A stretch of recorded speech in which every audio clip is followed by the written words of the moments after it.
if you type apply, you'll see that there is like, let me do it again. There is like 3 arguments: x, which is the matrix, 2 is the margin, which is either the rows or the columns, and then the last one is the function. Now let's create a matrix just to make it very explicit.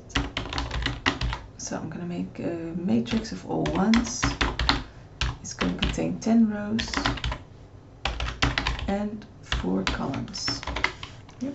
Now you see that here in my environment I have x. Now let's say I want to calculate the sum for each row. I'm going to say the margin is 1, so it needs to be done on the rows, and the function is going to be the sum. So if I'm going to run this, you see, and let me just do that again. You see that indeed there are like only like 10 fours. Yeah. Now if I would change this 1 into a 2, it will do the same thing, but now per rows, per columns. So now you see that per column there are 10 ones. Okay, let's say you have like an NA in your matrix, data. So let's say, you know, the second, the third element of the second column is NA. If I now apply the function, it will give me an NA back for this third column. Now to prevent this, you have to add what you also add in the sum function is the NA rm, which says that you remove all the NAs and then you calculate the sum.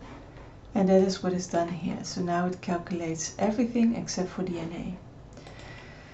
Now the apply function, this is a very simplistic approach for this apply function, but you can actually do like many things. So you can also write a function, which means you say the function is performed on x.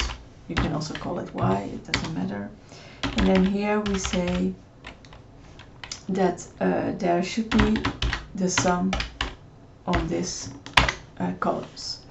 So here again I get NA because I should say that here is true. Now see that here I actually call the function sum, while here I just put it as an argument, and the arguments of this function, which is na.rm, is just an extra argument. So there's a big difference. Here we use sum as an argument, as a function, as you know it regularly. So the first argument is the matrix, and then here, or the input, and then here we add the argument that they should ignore the NAs. Now what happens here? This function takes these 2 arguments as an input. So it takes x, and then it takes a margin 2. So it knows it has to perform this function for each column. So y first becomes the first column, then the second column, then the third, then the fourth. Yeah.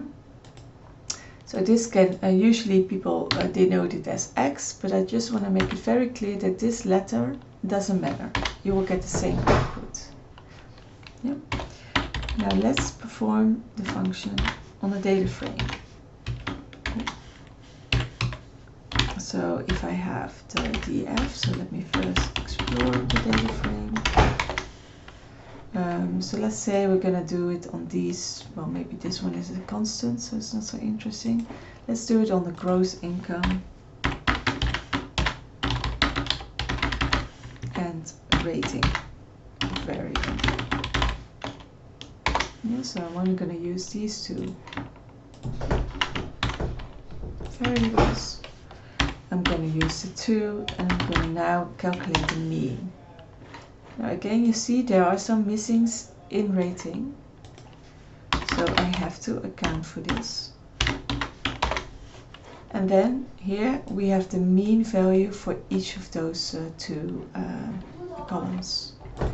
Now the same can also be done by rowMeans, which just uses the apply function in the background. And so let's also copy paste this. And again, you also need to add this. Okay, so this is what I want to show you.